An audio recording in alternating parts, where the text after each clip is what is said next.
نحمده ونصلي على رسوله الكريم اما بعد فاعوذ بالله من الشيطان الرجيم بسم الله الرحمن الرحيم رب اشرح لي صدري ويسر لي امري واحلل عقدة من لساني يفقهوا قولي۔ السلام علیکم ورحمۃ اللہ وبرکاتہ۔ مومن اپنے ہر کام کا آغاز بسم اللہ سے کرتا ہے، اللہ کے نام سے کرتا ہے، کیونکہ اللہ ہی نے ہمیں پیدا کیا ہے، اللہ ہی ہمیں رزق دے رہا ہے، اللہ ہی کی طرف ہمیں لوٹ کر جانا ہے۔ لہذا ہمیں اس زندگی میں ہر کام کرتے ہوئے اپنے رب کو یاد رکھنا چاہیے۔ قرآن مجید کا آغاز بھی اللہ سبحانہ تعالیٰ نے بسم اللہ سے کیا، اور ہمارے لیے یہی مشروع کیا کہ ہم اپنا ہر قول اور عمل بسم اللہ کے ساتھ شروع کریں۔ پہلی وحی کا آغاز بھی اللہ کے نام کے ساتھ ہوا۔ جبریل امین نے پہلی مرتبہ جب نبی صلی اللہ علیہ وسلم کو قرآن مجید کی پہلی آیت سکھائی تو فرمایا اقرأ بسم ربک الذی خلق، اپنے رب کے نام سے پڑھ جس نے پیدا کیا۔ تو گویا عبادت ہو یا ہمارے دنیا کے کام ہو، ان سب میں ہمیں اپنے رب کو یاد رکھنا ہے، اور اس کے بے شمار فائدے بھی ہیں۔ اللہ سبحانہ وتعالیٰ کا نام بابرکت ہے، لہذا جب ہم اللہ کے نام سے کوئی کام شروع کرتے ہیں تو ہمارے کاموں میں برکت پیدا ہو جاتی ہے۔ قرآن مجید میں آتا ہے تبارک اسم ربک ذو الجلال والاکرام، بہت بابرکت ہے تیرے رب کا نام جو بہت عظمت والا، اکرام والا ہے۔ جب ہم عبادت کرتے ہیں تو کہتے ہیں ایاک نعبد و ایاک نستعین، صرف تیری ہی ہم عبادت کرتے ہیں اور تجھی سے ہم مدد چاہتے ہیں، کیونکہ ہم کمزور ہیں، ہم اللہ کی عبادت کا حق ادا نہیں کر سکتے۔ اس لیے کوئی بھی کام جو عبادت کی نوعیت سے تعلق رکھتا ہو، خاص عبادات سے، ان کے آغاز میں بھی اللہ کا نام لینا چاہیے، کیونکہ اس سے اللہ کی مدد حاصل ہوتی ہے، اور پھر مزید نیک کاموں کی توفیق بھی ہوتی ہے۔ انسان برائی سے بچتا ہے، شیطان کے وار سے محفوظ رہتا ہے، کیونکہ اللہ تعالیٰ کی مدد، توفیق اور سپورٹ انسان کو حاصل ہو جاتی ہے، اور انسان کے اندر کوئی فخر اور غرور نہیں آتا۔ وہ یہی سمجھتا ہے کہ جو بھی نیک کام میں کر رہا ہوں وہ اللہ کی مدد سے، اللہ کی توفیق سے ہی کر رہا ہوں، اس میں میرا اپنا کوئی کمال نہیں۔ وما توفیقی الا باللہ، نہیں مجھے توفیق مگر اللہ کے نام کے ساتھ ہی۔ پھر اسی طرح جب انسان بسم اللہ سے کام کا آغاز کرتا ہے تو انسان کو اخلاص نصیب ہوتا ہے، کیونکہ جب اللہ کا نام لیا تو اللہ کے نام کے ساتھ اللہ ہی کے لیے کام کرنا چاہیے، جو بھی کچھ ہم کریں۔ اور پھر اگر وہ کام صحیح ہے، عبادت کا ہے یا دنیاوی امور سے متعلق ہے، تو پھر ہماری نیت اور ہمارا قبلہ درست ہو جاتا ہے، انسان کو اخلاص نصیب ہو جاتا ہے۔ پھر اسی طرح یہ ہے کہ انسان جب اللہ کے نام کے ساتھ کوئی کام کرتا ہے تو اللہ کی نعمتوں کی یاد دہانی بھی ہوتی ہے۔ مثال کے طور پر اگر آپ پانی پی رہے ہیں تو جب آپ پانی پینے لگتے ہیں تو بسم اللہ کہتے ہیں، اور جب بسم اللہ کہتے ہیں تو آپ کو اللہ کی یاد آ جاتی ہے،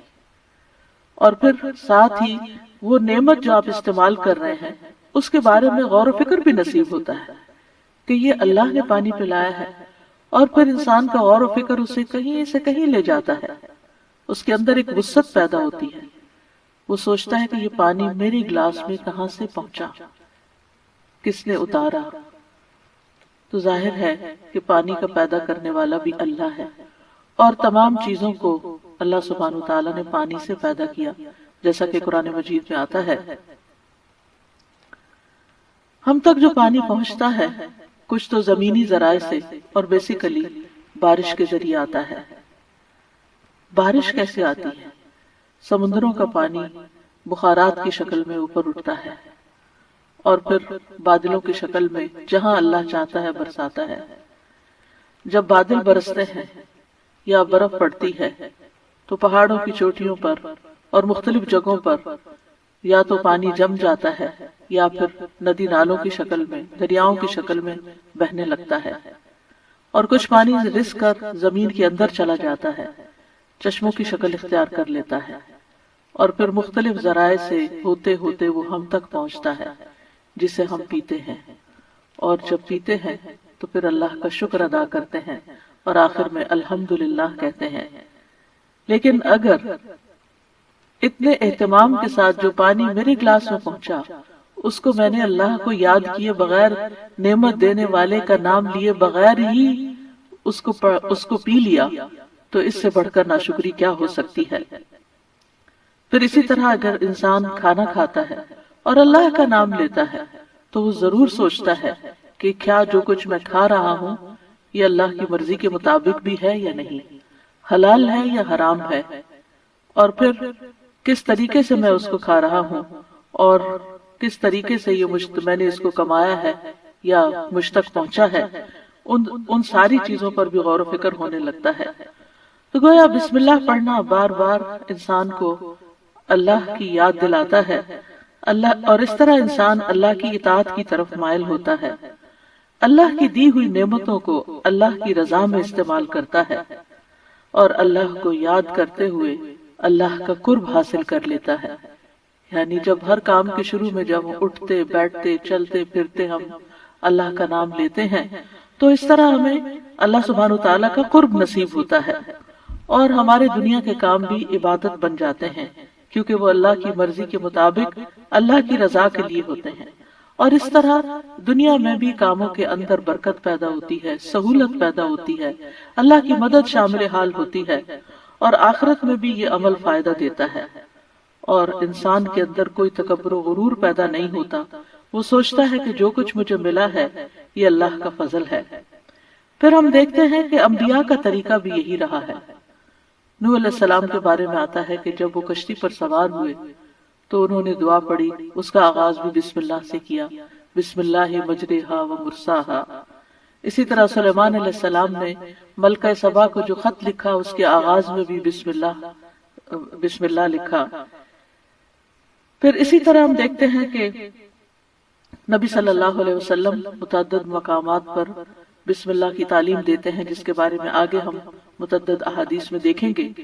کہ کس طرح آپ صلی اللہ علیہ وسلم کی زندگی کا ایک اہم حصہ تھا بسم اللہ پڑھنا، اور جس کام کا آغاز اچھا ہو جائے اس کا انجام بھی اچھا ہوتا ہے۔ قرآن مجید کا آغاز بھی بسم اللہ کے ساتھ ہو رہا ہے،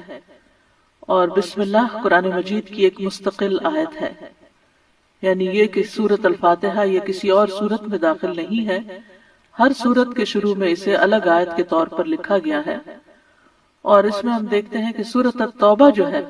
اس سے پہلے بسم اللہ نہیں ہے، کیونکہ بسم اللہ سے امان حاصل ہوتی ہے، اور سورۃ التوبہ کے شروع میں امان سے یعنی کہ مشرکین کو امان سے نکالا جا رہا ہے، بری ذمہ کیا جا رہا ہے۔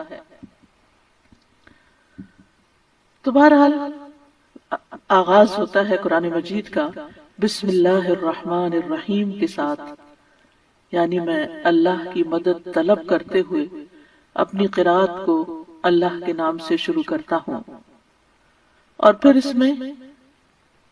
اللہ سبحانہ وتعالی کے نام اللہ کے علاوہ دو صفات کا ذکر ہے، الرحمن ایسی ذات جس کی رحمت تمام مخلوق پر چھائی ہوئی ہے، اور الرحیم ایسی ذات جو مومنوں پر آخرت میں بھی رحم فرمائے گی۔ جہاں تک لفظ اللہ کا تعلق ہے تو اس کو اسم الجلالہ بھی کہتے ہیں۔ اللہ کی اصل الالہ ہے، اور لغت عرب میں الہ 4 معنوں پر بولا گیا ہے۔ نمبر 1 المعبود، جس کی عبادت کی جائے۔ نمبر 2 الملجا، جس کی پناہ لی جائے۔ نمبر 3 المفزوع الیہ، گھبراہٹ میں جس سے مدد حاصل کی جائے۔ نمبر 4 المحبوب، وہ محبوب جس کے ساتھ عظیم محبت ہو۔ اور اس کے بارے میں عقلیں حیران ہو جائیں۔ تو اللہ کا لفظ اللہ سبحانہ تعالیٰ کا اسم ذات ہے، یعنی ذاتی نام ہے، سب ناموں سے عظیم اور اعلیٰ ہے، اور یہ جلیل القدر نام اللہ سبحانہ تعالیٰ کے جتنے بھی باقی نام ہیں وہ سب اسی نام کی طرف لوٹتے ہیں، یعنی وہ اللہ ہی کے نام اور اللہ ہی کی صفات ہیں۔ اور اس کو امام غزالی کہتے ہیں کہ یہ اللہ تعالیٰ کے ناموں میں سے سب سے زیادہ عظیم نام ہے، کیونکہ یہ اس ذات الہی پر دلالت کرتا ہے جو تمام صفات الہیہ کو جمع کرنے والی ہے، یہاں تک کہ کوئی بھی صفت اس سے جدا اور علیحدہ نہیں ہو سکتی۔ یعنی اللہ تعالیٰ کے جتنے بھی باقی اچھے اچھے نام ہیں وہ سب اللہ ہی کے نام ہیں۔ وَلِلَّهِ الْأَسْمَاءُ الْحُسْنَى، کہ اللہ ہی کے لیے ہیں اچھے اچھے نام۔ سورۃ الاسراء میں آتا ہے قُلِ ادْعُوا اللَّهَ أَوِ ادْعُوا الرَّحْمَٰنَ أَيَّمَّا تَدْعُوا فَلَهُ الْأَسْمَاءُ الْحُسْنَى، کہہ دیجئے کہ اللہ کو پکارو یا رحمان کو پکارو، تم جس کو بھی پکارو گے سو بہترین نام اسی کے ہیں۔ اسی طرح سورۃ الحشر میں آتا ہے هو اللہ الخالق البارئ المصور لہ الاسماء الحسنى، وہ اللہ ہی ہے جو خاکہ بنانے والا ہے، گھڑنے ڈھالنے والا ہے، صورت بنا دینے والا ہے، سب اچھے اچھے نام اسی کے ہیں۔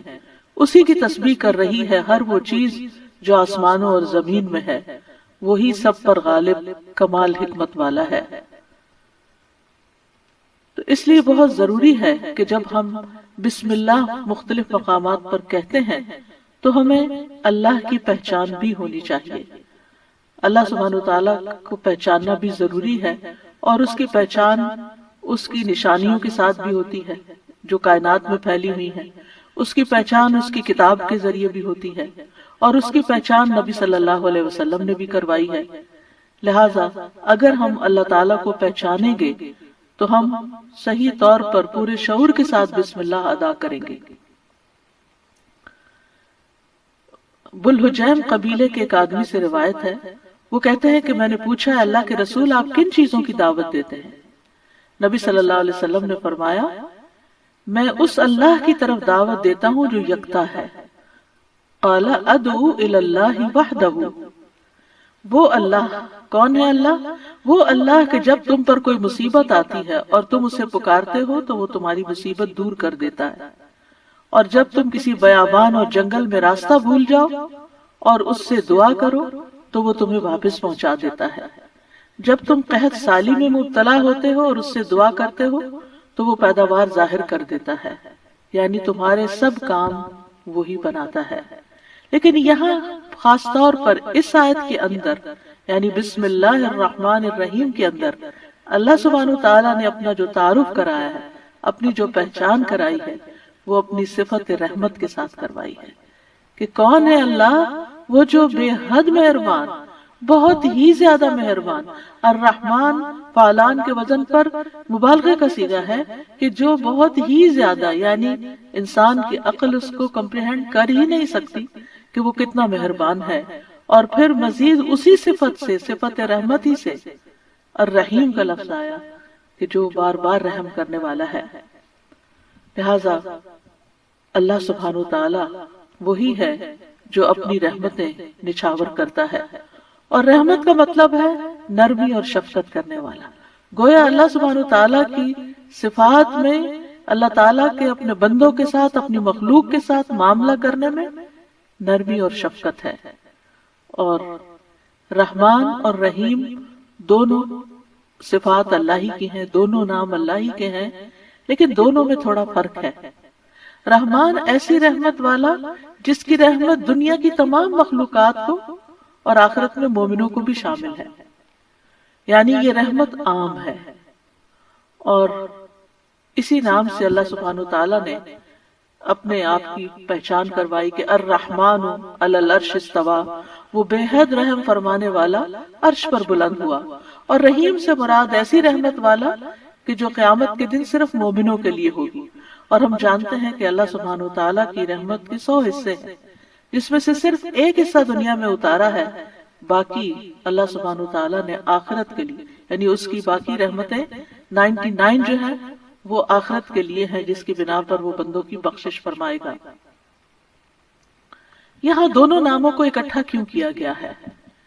اللہ سبحانہ وتعالیٰ کے دونوں نام الرحمن اور رحیم کا مل کر آنا اللہ سبحانہ وتعالیٰ کی رحمت کے مزید کمال کو بیان کرتا ہے۔ اور اس کے بارے میں ابن القیم رحمہ اللہ کہتے ہیں کہ جہاں تک الرحمن اور رحیم دونوں ناموں کو جمع کرنے کا تعلق ہے تو اس کا معنی ان دونوں معنوں سے اچھا ہے جو معنی ان کے الگ الگ بیان کیے جاتے ہیں، یعنی وہ مزید جمع ہو جاتا ہے۔ اور وہ یہ ہے کہ الرحمن اللہ کی قائم صفت پر دلالت کرتا ہے اور لفظ الرحیم اللہ کی مخلوق پہ کی جانے والی رحمت سے تعلق رکھتا ہے۔ پس نام اللہ یعنی پہلا نام جو ہے اللہ کی ذاتی صفت یعنی ذاتی صفت رحمت پہ دلالت کرتا ہے، اور دوسرا نام اللہ کے فعل پر دلالت کرتا ہے کہ اللہ اپنی رحمت کے ساتھ مخلوق پر رحم فرماتا ہے۔ اور ابن قیم یہ بھی کہتے ہیں کہ ان دونوں صفات کو جمع کرنے کا یہ فائدہ ہے کہ اللہ نے دنیا میں جلد اور آخرت میں بعد میں واقع ہونے والی رحمت کی خبر دی ہے، اور اللہ کی خاص اور عام رحمت کے متعلق خبر دی گئی ہے، اور اللہ کی رحمت اس کے غضب پر غالب ہے۔ ابو ہریرہ کہتے ہیں کہ رسول اللہ صلی اللہ علیہ وسلم نے فرمایا، جب اللہ مخلوق کو پیدا کر چکا تو اس نے اپنی کتاب لوح محفوظ میں لکھا جو اس کے پاس عرش پر موجود ہے کہ میری رحمت میرے غضب پر غالب ہے، اور اس کی رحمت بہت وسیع ہے۔ قرآن مجید میں آتا ہے وَرَحْمَتِي وَسِعَتْ كُلَّ شَيْءٍ، میری رحمت نے ہر چیز کو گھیر رکھا ہے، کوئی اس کو مانتا ہے یا نہیں مانتا، اس کی عبادت کرتا ہے یا نہیں کرتا۔ تو ہم جتنے بھی ہم دنیا میں لوگ چل پھر رہے ہیں،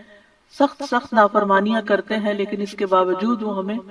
جینے کی مہلت دیتا ہے، رزق دیتا ہے، ہمارے کام سنوارتا ہے، ہمیں مشکلات سے بچاتا ہے۔ تو اللہ کے یہ دونوں نام جو ہیں یہ انسان کو اگر ان کی پہچان ہو جائے تو ہر غم اور پریشانی اس کی دور ہو جائے، کیونکہ ہر تکلیف میں ہر مشکل میں اگر انسان یہ یاد کر لے کہ میرا رب بڑا ہی مہربان ہے، بڑی ہی رحمت فرمانے والا ہے، تو انسان کی پریشانی دور ہو جائے کہ وہ ہے کوئی جو میری مشکل آسان کر سکتا ہے، اور وہ اپنی رحمت فرمائے گا اور ضرور کر دے گا۔ تو ہمیں ہر کام سے پہلے بسم اللہ پڑھنی چاہیے، کیونکہ اللہ سبحانہ وتعالیٰ کا نام لینے والا کامیاب ہوتا ہے، اور جیسے کہ قرآن مجید میں آتا ہے قد افلح من تزکا وذکر اسم ربہ فصلی، بے شک کامیاب ہو گیا جو پاک ہوا اور اس نے اپنے رب کا نام یاد کیا، یعنی رب کا یہ نام لینا کامیابی کی علامت ہے، کامیابی کی ضمانت ہے۔ اور پھر نماز پڑھی، یعنی اس آیت کا ترجمہ ہے، اور صبح و شام خاص طور پر اللہ کا نام لینا چاہیے۔ سورۃ الانسان میں آتا ہے وَاذْكُرِ اسْمَ رَبِّكَ بُكْرَةً وَأَصِيلًا، اور اپنے رب کا نام صبح اور پچھلے پہر یاد کیا کرو۔ تو بہرحال اللہ کا نام لینا برکت کا سبب ہے۔ ایک شخص نے نبی صلی اللہ علیہ وسلم سے کہا، ہم کھانا تو کھاتے ہیں لیکن ہم سیر نہیں ہوتے، ہمارا پیٹ نہیں بھرتا۔ آپ نے فرمایا شاید تم الگ الگ کھاتے ہو، اپنے کھانے پہ جمع ہو جایا کرو اور کھانے کے وقت اللہ کا نام لیا کرو، وہ تمہارے لیے اس کھانے میں برکت ڈال دے گا۔ یعنی یہ مطلب یہ ہے کہ اگر تھوڑا بھی ہوگا تو تمہارا پیٹ بھر جائے گا اور تمہاری بھوک مٹ جائے گی۔ اسی طرح اللہ کا نام لینے سے انسان کو ہر طرح کی حفاظت بھی ملتی ہے۔ جابر بن عبداللہ سے مروی ہے کہ رسول اللہ صلی اللہ علیہ وسلم نے فرمایا، جب رات کا آغاز ہو یا جب شام ہو جائے تو اپنے بچوں کو روک لو، گھر سے باہر نہ نکلنے دو، کیونکہ اس وقت شیاطین پھیل جاتے ہیں۔ پھر جب رات کی ایک گھڑی گزر جائے تو انہیں چھوڑ دو اور دروازے بند کر لو، اس وقت اللہ کا نام لو، کیونکہ شیطان بند دروازے نہیں کھول سکتا۔ اللہ کا نام لے کر اپنے مشکیزوں کا منہ باندھو، اللہ کا نام لے کر اپنے برتنوں کو ڈھک دو، خواہ کسی چیز کو چوڑائی میں رکھ کر ہی اس کو ڈھکو، اور اپنے چراغ سونے سے پہلے بجھا دیا کرو۔ تو اس سے کیا پتہ چلتا ہے کہ رات کو آخری کام جو کر رہا ہوتا ہے انسان، چاہے کیسی ہی تھکاوٹ کیوں نہ ہو، یہ کام وہ ہیں جو تقریباً سب لوگ کرتے ہیں، تو ان سب چیزوں پر بھی بسم اللہ پڑھنی چاہیے۔ اس وقت بھی اللہ کا نام لینا چاہیے۔ پھر اسی طرح اللہ کا نام لینے سے انسان اچانک پہنچنے والی مصیبت سے بھی محفوظ رہتا ہے۔ عثمان بن عفان کہتے ہیں میں نے رسول اللہ صلی اللہ علیہ وسلم سے سنا، آپ فرماتے تھے جس نے شام کو 3 بار یہ دعا پڑھ لی اسے صبح تک کوئی اچانک مصیبت نہیں آئے گی، کوئی اچانک مصیبت نہیں آئے گی۔ یعنی اس کا مطلب نہیں کہ دوسری آ جائے گی، یعنی ایک دم کسی قسم کی پریشانی اس کو لاحق نہیں ہوگی۔ اور وہ دعا ہے بسم اللہ الذی لا یضر مع اسمہ شیء فی الارض ولا فی السماء وہو السمیع العلیم۔ اللہ کے نام سے، وہ ذات کہ اس کے نام سے کوئی چیز زمین میں ہو یا آسمان میں نقصان نہیں دے سکتی، اور وہ خوب سنتا ہے اور خوب جانتا ہے۔ اور جس نے صبح کے وقت یہ دعا پڑھ لی اسے شام تک کوئی اچانک مصیبت نہیں آئے گی، اور جب شام کو کوئی پڑھ لے تو صبح کے وقت صبح تک اس کو پریشانی نہیں ہوگی۔ اسی طرح اگر انسان بسم اللہ نہیں پڑھتا تو یاد رکھیے کہ بسم اللہ نہ پڑھنے کا نقصان یہ ہے، ابن عباس کہتے ہیں کہ ابلیس نے اللہ تعالیٰ سے کہا کہ تو نے اپنی ساری مخلوق کا رزق واضح کر دیا، میرا رزق کس میں ہے؟ تو اللہ تعالیٰ نے فرمایا ہر اس چیز میں جس پر میرا نام نہ لیا جائے۔ تو گویا جس چیز پر ہم اللہ کا نام نہیں لیتے وہ رزق پھر شیطان کے حصے میں چلا جاتا ہے، گویا ہم اپنے دشمنی کو فیڈ کرتے ہیں۔ قیامت کے دن بھی اللہ کے نام سے وزنی کوئی چیز نہ ہوگی۔ پھر اسی طرح اللہ کا نام لینے سے، یعنی اس دعا کے پڑھنے کے مواقع کون کون سے ہیں؟ نمبر 1، ہر کام شروع کرنے سے پہلے، تاکہ اس میں برکت اور مدد حاصل ہو،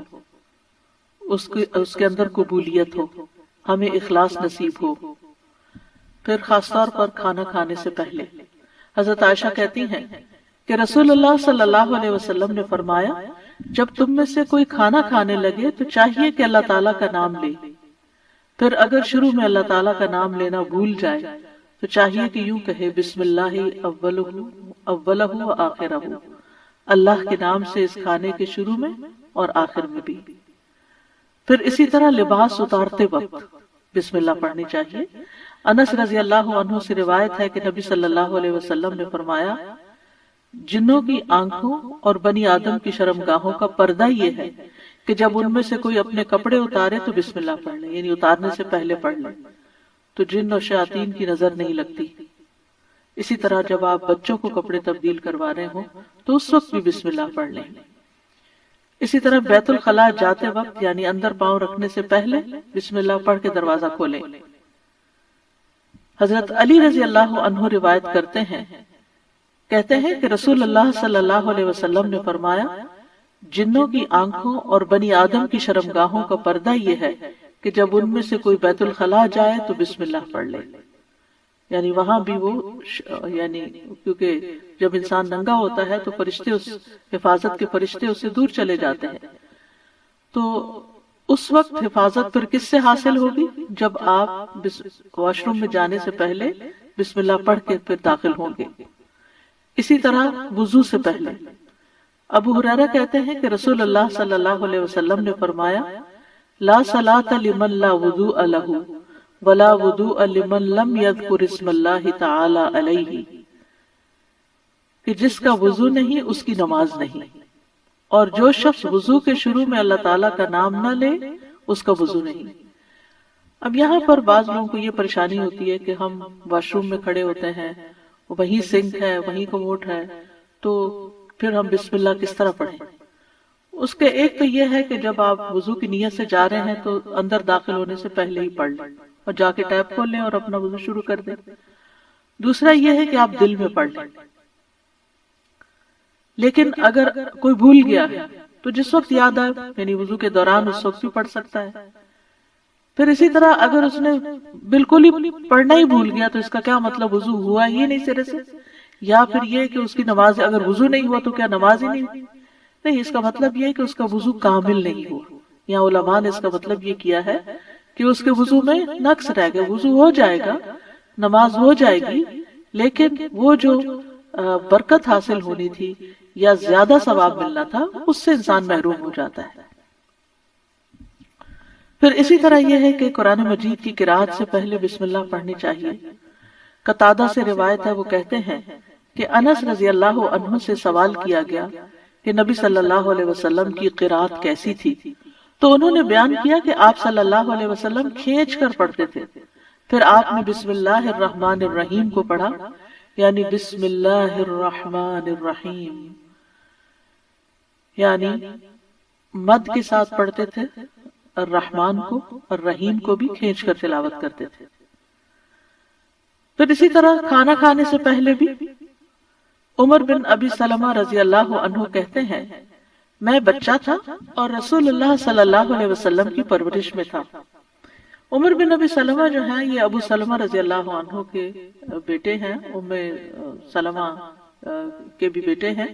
ام سلمہ کی جب شادی ہوئی تو یہ نبی صلی اللہ علیہ وسلم کے گھر میں بچے آ گئے، یعنی آپ کے ربیب تھے اور آپ کی پرورش میں تھے۔ تو وہ کہتے ہیں کہ کھانا کھاتے وقت میرا ہاتھ برتن میں چاروں طرف گھوما کرتا ہے، جیسے بچے عام طور پر کرتے ہیں۔ تو رسول اللہ صلی اللہ علیہ وسلم نے مجھ سے فرمایا، اے لڑکے بسم اللہ پڑھ لیا کرو اور دائیں ہاتھ سے کھایا کرو، اور برتن میں وہاں سے کھایا کرو جو جگہ تم سے نزدیک ہو، یعنی اپنے سامنے سے کھاؤ۔ وہ کہتے ہیں کہ چنانچہ اس کے بعد میں ہمیشہ اسی ہدایت کے مطابق کھاتا رہا۔ تو یہ کھانا یعنی ٹیبل مینرز ہیں، کھانا کھانے کے آداب ہیں، اور اس میں نہ صرف یہ کہ بڑوں کو اس کا اہتمام کرنا چاہیے بلکہ بچوں کو بھی سکھانا چاہیے۔ پھر اسی طرح گھر میں داخل ہوتے وقت بسم اللہ پڑھ کر داخل ہوں۔ جابر رضی اللہ عنہ سے روایت ہے، وہ کہتے ہیں کہ میں نے رسول اللہ صلی اللہ علیہ وسلم کو فرماتے ہوئے سنا، جب آدمی اپنے گھر میں داخل ہوتا ہے تو وہ داخل ہوتے وقت اور کھانا کھاتے وقت اللہ کا نام لیتا ہے تو شیطان کہتا ہے کہ آج تمہارے لیے اس گھر میں نہ رات گزارنے کی جگہ ہے اور نہ ہی رات کا کھانا ہے۔ اور اگر وہ داخل ہوا لیکن اپنے داخل ہوتے ہوئے اللہ کا نام نہ لیا تو کہتا ہے تم نے رات گزارنے کی جگہ پا لی، اور اگر اپنے کھانا کھانے کے وقت اللہ کا نام بھی نہ لے انسان تو شیطان کہتا ہے تم نے رات گزارنے کی جگہ اور رات کا کھانا پا لیا، یعنی ہماری چیزوں میں پھر اس کی شراکت ہو جاتی ہے۔ اب دیکھیں کہ بہت سارے مسائل اور بہت ساری بیماریاں عام ہو چکی ہیں جن کی بعض اوقات تشخیص بھی نہیں ہو پاتی، اور پھر ہم بعض اوقات یہ سمجھتے ہیں کہ شاید جادو ہو گیا ہے یا پھر یہ کہ کوئی نظر لگ گئی ہے۔ لیکن اگر ہم ان آداب کا خیال رکھیں تو انشاءاللہ شیطان جو ہمارا دشمن ہے اس کے شر سے محفوظ رہیں گے۔ نہ صرف یہ کہ خود اپنے لیے بلکہ اپنے گھر والوں کے لیے بھی ان کو تعلیم بھی دیں اور ان کو یاد دہانی بھی کرائیں، اور ان کی پروٹیکشن کا انشاءاللہ بہترین سر و سامان ہوگا۔ اسی طرح رات کو سونے سے پہلے بسم اللہ پڑھ کر بستر جھاڑنا چاہیے۔ رسول اللہ صلی اللہ علیہ وسلم نے فرمایا، صحیح مسلم کی روایت ہے، جب تم میں سے کوئی اپنے بستر پر جائے تو اسے چاہیے کہ وہ اپنے تہبند کا کونا پکڑے اور اس سے اپنا بستر جھاڑ لے اور بسم اللہ پڑھ لے، کیونکہ وہ نہیں جانتا کہ کون اس کے بعد اس کے بستر پر آیا۔ یہ بات بڑی اہم ہے کہ کون، وہ نہیں جانتا۔ تو اس سے یعنی کہ صرف انسان نہیں بلکہ جن ملکوں کے اندر بچھو، کیڑے مکوڑے عام گھومتے پھرتے ہیں اور خاص طور پر گرمیوں کے موسم میں نکل آتے ہیں، یہ لوگ کھلی چھت میں یا کھلی فضا میں سوتے ہیں، تو بازو کا چارپائیاں سارا دن وہیں بچھی رہتی ہیں، تو معلوم نہیں کہ بستر کے اندر یا بیڈ کے اندر کون سی ایسی چیز گھس گئی کہ جس کو جھاڑنے سے وہ نکل جائے گی۔ دوسرا یہ کہ بعض اوقات یہ جو ہمارے سارا دن بنے ہوئے بستر رہتے ہیں تو اس کے بارے میں علماء کہتے ہیں کہ بعض اوقات جنات بھی ان پہ آ کر لیٹ جاتے ہیں، تو کئی لوگوں کو بری بری خوابیں آتی ہیں، رات کو ان کی نیند ڈسٹرب رہتی ہے۔ لیکن اگر آپ یہ مسنون عمل کریں تو ایسی چیزوں میں کمی واقع ہو جاتی ہے۔ تو یہاں پر نبی صلی اللہ علیہ وسلم نے تہبند کا کونا فرمایا، آپ کوئی بھی کپڑا لے سکتے ہیں، کوئی ٹاول لے سکتے ہیں، اپنا دوپٹے کا ہی کونا پکڑ کے ایک اس سے جھاڑ دیں۔ اور یہ بھی کہا جاتا ہے کہ ہم جب ایک رات سوتے ہیں تو وہ ڈیڈ سیل جو ہوتے ہیں وہ بستر پر ہی رہ جاتے ہیں، اور وہ بھی کئی بیماریوں کا باعث بنتے ہیں جب وہ بستر پر ہی لگے رہتے ہیں اور ان کو جھاڑا نہیں جاتا۔ تو بہرحال گرد و غبار ہو یا ڈیڈ سیلز ہو یا کیڑے مکوڑے ہو یا کچھ بھی نہ ہو، تب بھی نبی صلی اللہ علیہ وسلم نے جو طریقہ سکھایا ہے اس پر عمل کرنا چاہیے۔ اسی طرح جب آپ صلی اللہ علیہ وسلم اپنے بستر پر تشریف لے جاتے تو فرماتے اللہم بسمک احیا و اموت، یعنی اس وقت بھی بسم اللہ پڑھتے، اے اللہ تیرے نام کے ساتھ میں زندہ ہوتا ہوں اور تیرے نام کے ساتھ میں مرتا ہوں۔ اسی طرح سوار ہوتے وقت بھی بسم اللہ پڑھنا چاہیے۔ ابو لاس الخزائی رضی اللہ عنہ سے مروی ہے، کہتے ہیں کہ رسول اللہ صلی اللہ علیہ وسلم نے ہمیں حج کے لیے صدقہ کے اونٹوں میں سے ایک کمزور اونٹ پہ سوار کیا، تو ہم نے عرض کیا یا رسول اللہ ہمیں لگتا ہے یہ اپنی کمزوری کے سبب ہمارا بوجھ نہیں اٹھا سکے گا۔ تو آپ صلی اللہ علیہ وسلم نے فرمایا ہر اونٹ کی کوہان پر ایک شیطان ہوتا ہے، جب تم اس پر سوار ہونے لگو تو اللہ کا نام لے کر سوار ہو جیسا کہ تمہیں حکم دیا گیا، پھر اسے اپنے قابو میں کر لو، اللہ اسے سواری کے قابل کر دے گا۔ اور آج کے دور میں بھی بہت سے لوگ اونٹوں پہ سوار ہوتے ہیں، گھوڑوں پہ سوار ہوتے ہیں، اور گاڑیاں تو خیر عام ہیں، تو اس کا یہ مطلب نہیں کہ صرف جب اونٹ پر ہی سوار ہو تو بسم اللہ پڑھیں۔ گاڑی پر سوار ہوتے ہوئے، دروازہ کھولتے ہوئے، سیٹ پہ بیٹھتے ہوئے، گاڑی سٹارٹ کرتے ہوئے اگر سوچے کہ بسم اللہ کہنے میں وقت کتنا لگتا ہے، 2 لفظ ہی تو کہنے ہوتے ہیں، لیکن اللہ کی مدد شامل حال ہو جاتی ہے، انسان نقصان سے بچ جاتا ہے، وہ سفر محفوظ ہو جاتا ہے۔ اسی طرح تکلیف کے وقت بھی بسم اللہ کہنا چاہیے۔ جابر رضی اللہ عنہ کہتے ہیں جب غزوہ احد میں طلحہ رضی اللہ عنہ کی انگلی کٹ گئی تو انہوں نے کہا، یعنی سی جیسے ہم تکلیف یا درد کے وقت کرتے ہیں، تو رسول اللہ صلی اللہ علیہ وسلم نے فرمایا اگر تم بسم اللہ کہتے تو فرشتے تمہیں اٹھا لیتے، اس حال میں کہ لوگ تمہیں دیکھ رہے ہوتے۔ اسی طرح اگر کسی جگہ پر درد ہو رہی ہو تو بسم اللہ سے اللہ کا نام لے کر دم کرنا چاہیے۔ صحیح مسلم میں آتا ہے عثمان بن ابو العاص ثقفی رضی اللہ عنہ سے روایت ہے کہ انہوں نے رسول اللہ صلی اللہ علیہ وسلم سے درد کی شکایت کی جسے وہ اپنے جسم میں محسوس کیا کرتے تھے جب سے وہ مسلمان ہوئے، تو رسول اللہ صلی اللہ علیہ وسلم نے ان سے فرمایا اپنا ہاتھ اس جگہ رکھو جہاں تم اپنے جسم سے درد محسوس کرتے ہو اور 3 بار بسم اللہ کہو۔ یہاں اس حدیث سے یہ پتہ چلتا ہے کہ جہاں شدت زیادہ ہو تکلیف وغیرہ کی وہاں بسم اللہ کو ریپیٹ بھی کیا جا سکتا ہے۔ 3 مرتبہ بسم اللہ کہو اور 7 مرتبہ یہ پڑھو اعوذ باللہ وقدرتہ من شر ما اجد واحاذر، میں اللہ کی ذات اور اس کی قدرت سے ہر اس چیز سے پناہ مانگتا ہوں جسے میں محسوس کرتا ہوں اور جس سے میں خوف کرتا ہوں۔ تو آپ خود بھی اور بچوں کو بھی یہ دعا سکھا دیں، کہیں چوٹ لگ جائے، کہیں درد ہو رہا ہو، اور بعض اوقات ایسے لا علاج مرض ہوتے ہیں کہ تکلیف ہوتی ہے لیکن ڈائگنوز نہیں ہوتی، تو اللہ کے نام سے انسان مدد حاصل کرتا رہے اللہ کی، تو ایسی تکلیفیں دور ہو جاتی ہیں۔ اور پورے یقین کے ساتھ یہ کرنا چاہیے، اور وہ تمام چیزیں جو نبی صلی اللہ علیہ وسلم نے سکھائیں وہ سنت زندہ بھی کرنی چاہیے، اور یہ یقین رکھتے ہوئے کہ یہ سب کچھ وحی کے ذریعے آپ کو بتایا گیا تھا، یعنی آپ نے اپنی خواہش نفس سے یہ باتیں نہیں سکھائیں یا کوئی تیر تکے سے نہیں بتائیں، بلکہ آپ کو سکھائی گئی تھی۔ اسی طرح ہم دیکھتے ہیں کہ جب آپ بیمار ہوئے تو جبریل علیہ السلام آپ کی خدمت میں تشریف لائے اور فرمایا اے محمد آپ بیمار ہو گئے ہیں؟ آپ صلی اللہ علیہ وسلم نے فرمایا ہاں۔ جبریل علیہ السلام نے فرمایا بسم اللہ ارقیک من کل شیء یؤذیک من شر کل نفس او عین او حاسد اللہ یشفیک بسم اللہ ارقیک، اور یوں بھی روایت میں آتا ہے او عین حاسد اللہ یشفیک بسم اللہ ارقیک، میں آپ کو اللہ کے نام سے دم کرتا ہوں، آپ کو تکلیف دینے والی ہر چیز سے، ہر جان یا ہر آنکھ یا حاسد کے شر سے اللہ آپ کو شفا دے، میں آپ کو اللہ کے نام سے دم کرتا ہوں۔ اس میں آپ دیکھیے کہ ہر تکلیف دینے والی چیز سے، بعض اوقات انسان کھانا ہی ایسا کھا لیتا ہے کہ جس سے بیمار پڑ جاتا ہے، یا کوئی ایسا خواب دیکھ لیتا ہے کہ جس کو پریشان کرتا ہے، سٹریس میں ڈال دیتا ہے اور اس سے انسان بیمار ہو جاتا ہے، یا اسی طرح بعض لوگوں کی نظر لگ جاتی ہے، بعض لوگوں کا حسد ہوتا ہے۔ تو ان سب بیماریوں کو جو ہم جانتے ہیں اور جن کی روٹ کاز ہمیں معلوم ہی نہیں، ان سب کے لیے بھی بہترین دم ہے جو جبریل علیہ السلام نے خود نبی صلی اللہ علیہ وسلم پر کیا۔ تو اس لیے ان چھوٹی چھوٹی دعاؤں کو ہمیں یاد کر لینا چاہیے۔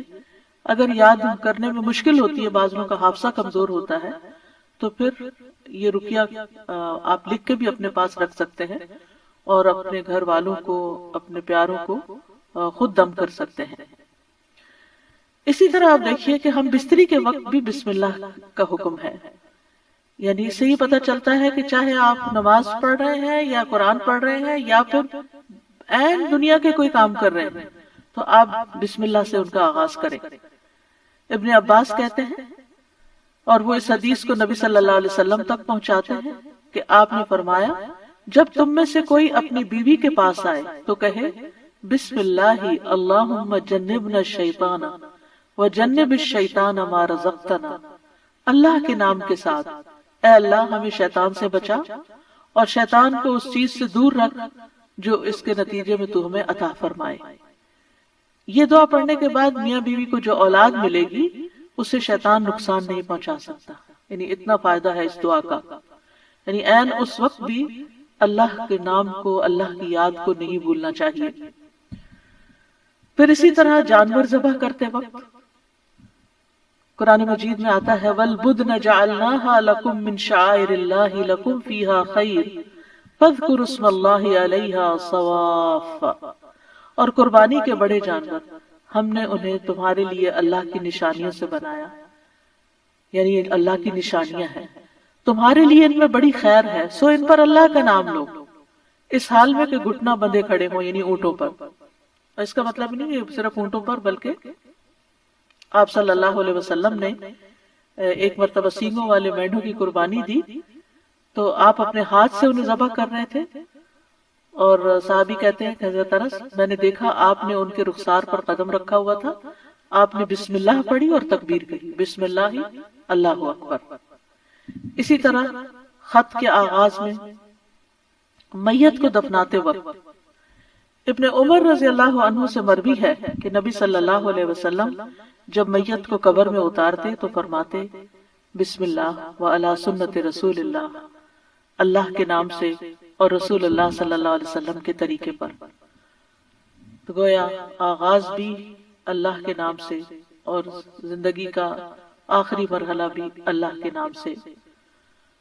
تو کرنے کے کام یہ ہیں کہ ہر کام شروع کرنے سے پہلے اللہ کا نام لیں، تاکہ آغاز اچھا ہو تو انجام بھی اچھا ہو۔ شروع میں لینا بھول جائیں تو جب یاد آئے تو بسم اللہ پڑھ لیں۔ مثلاً بعض اوقات ہم بہت مصروف ہوتے ہیں یا بہت شدید بھوک لگی ہوتی ہے تو ایک دم ہم کھانے پہ جیسے ٹوٹ پڑتے ہیں اور بسم اللہ نہیں پڑھتے، حالانکہ جب کھانا لگ جاتا ہے تو گھر کا بڑا جو ہے وہ کہتا ہے بسم اللہ، یعنی شروع کیجیے۔ تو یہ جو لفظ بسم اللہ ہے، بسم اللہ الرحمن الرحیم، اس میں صرف یعنی کہ یہ جار مجرور ہے اور اس میں یا تو فعل محذوف ہے یا پھر اسم محفوظ ہے، محذوف ہے۔ محذوف کا مطلب ہے کہ وہ حذف کیا گیا ہے، موجود نہیں۔ کیوں؟ اس لیے کہ وہ انڈرسٹوڈ ہے کہ جب ہم کوئی کام کریں گے تو ہماری نیت میں وہ چیز ہوگی کہ اللہ کے نام سے میں پانی پیتا ہوں، اللہ کے نام سے میں کھانا کھاتا ہوں، اللہ کے نام سے میں سونے لگا ہوں، اللہ کے نام سے میں گھر سے نکلنے لگا ہوں۔ گھر سے نکلنے کے وقت کی دعا بھی بسم اللہ توکلت علی اللہ۔ تو ہمیں اپنی ساری زندگی کا جائزہ لینا ہے کہ ہم کہاں کہاں بسم اللہ پڑھتے ہیں۔ آپ دیکھیے کہ اسلامک کلچر میں تو ہر موقع پر، یعنی جب کوئی کام نہیں کہا جاتا، آپ کے بھی دل میں ہوتا ہے دوسرے کے بھی، تو آپ صرف بسم اللہ کہہ کے اس کو سمجھا دیتے۔ مثلا آپ کے گھر کی بیل بجتی، آپ دروازہ کھولتے ہیں، آپ کا کوئی دوست کھڑا ہوتا ہے تو آپ کہتے ہیں بسم اللہ،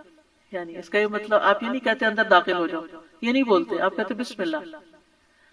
آپ آتے ہیں تو آپ اس کو بٹھاتے ہیں، وہ آپ کے لیے کوئی گفٹ لایا ہوتا ہے تو آپ کو کہتے بسم اللہ، یہ آپ کے لیے ہے، یعنی پورا جملہ بھی نہیں بولتے، صرف بسم اللہ۔ پھر اسے آپ اس کو کھانے پہ بٹھاتے ہیں، کھانا پیش کرتے ہیں تو کہتے ہیں بسم اللہ۔ ہاتھ دھلانے کے لیے جاتے ہیں تو کہتے ہیں بسم اللہ۔ یعنی بسم اللہ ہمارے یعنی ایسے لفظ ہیں کہ جو ہماری ساری ما فی الضمیر کو بیان کر دیتے ہیں، اور کہنے والا بھی جانتا ہے کہ وہ اللہ کا نام کیوں لے رہا ہے، اور سننے والا بھی سن رہا ہوتا ہے کہ وہ اللہ کا نام کیوں لیا جا رہا ہے یہاں۔ تو اس لیے ہر کام شروع کرنے سے پہلے یعنی اپنا اس میں ایکشن جو ہے وہ ہڈن ہے، وہ دل میں ہے آپ کے، لیکن بس اللہ کا نام لینا برکت کا باعث ہوگا۔ تو اللہ کے نام کی برکتیں حاصل کریں، حسرتوں سے بچیں، اٹھتے بیٹھتے، یعنی آپ بیٹھنے لگے ہیں کہیں تو بسم اللہ پڑھ کے بیٹھ جائیں، وہاں سے اٹھنے لگے ہیں تو بسم اللہ پڑھ لیں، اپنی یہ عادت بنا لیں۔ اور بچوں کے سامنے ذرا اونچی آواز سے بسم اللہ کہیں تاکہ وہ سنیں اور بار بار سنتے رہیں۔ مجھے یاد ہے بچپن میں جب کوئی بچہ گر جاتا تھا تو ہماری پھوپھی ہمارے ساتھ رہتی تھی، تو اس وقت بھی بسم اللہ پڑھتی، پھر اٹھاتے ہوئے، پھر اس چوٹ کو سہلاتے ہوئے، یعنی ہر دوسرے کام میں بسم اللہ بسم اللہ، بچوں کو دودھ پلاتے ہوئے، بچوں کو اٹھاتے ہوئے، ان کو چینج کرتے ہوئے۔ تو یہ یعنی بسم اللہ ہماری گھٹی میں پڑ جانی چاہیے کہ ہم کوئی کام اللہ کی یاد کے بغیر نہ کریں۔ جس سے انسان کو محبت ہوتی ہے وہ اس کے دل میں رہتا ہے اور اس کو ہمیشہ وہ یاد کرتا رہتا ہے۔ تو جو لوگ اللہ سے محبت کرتے ہیں، اور اللہ کا لفظ کا تو معنی ہی کیا ہے، ایک معنی یعنی مألوہ، یعنی جس سے شدید محبت کی جاتی ہے، جیسے اردو میں لفظ والہانہ کہتے ہیں آپ، والہانہ جس سے محبت کی جاتی ہے۔ تو اگر ہم اس کو اپنا اللہ سمجھتے ہیں، محبوب سمجھتے ہیں، اور اس سے والہانہ محبت کرتے ہیں، اور اس کی طرف پناہ لینا چاہتے ہیں، اپنے دشمن سے بچنا چاہتے ہیں، تو پھر اس کے لیے آپ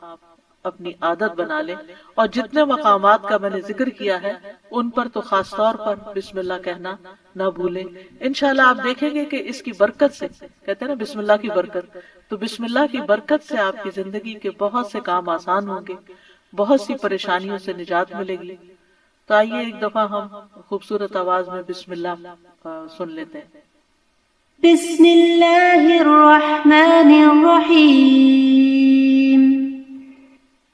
بسم اللہ الرحمن الرحیم،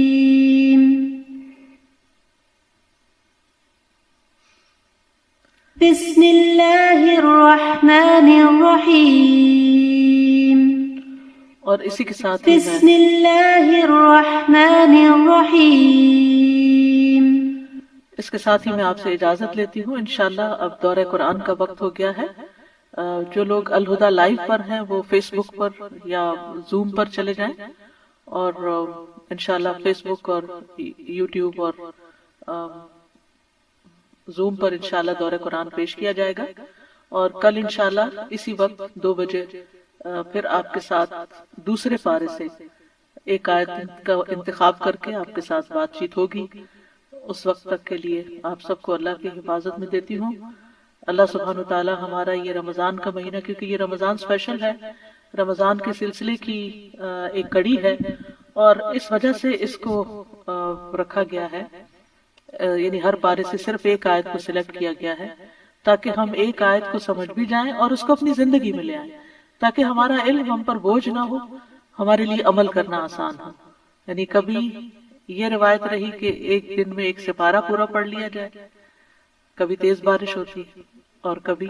ایک دن میں بس ایک آیت ہی سمجھ لی جائے۔ تو اصل مقصد کیا ہے؟ تدبر اور عمل، کہ ہم غور و فکر بھی کریں اور اس کے ساتھ ساتھ عمل بھی کریں۔ وآخر دعوانا ان الحمد للہ رب العالمین، سبحانک اللہم وبحمدک، اشہد ان لا الہ الا انت، استغفرک واتوب الیک۔ السلام علیکم ورحمۃ اللہ وبرکاتہ۔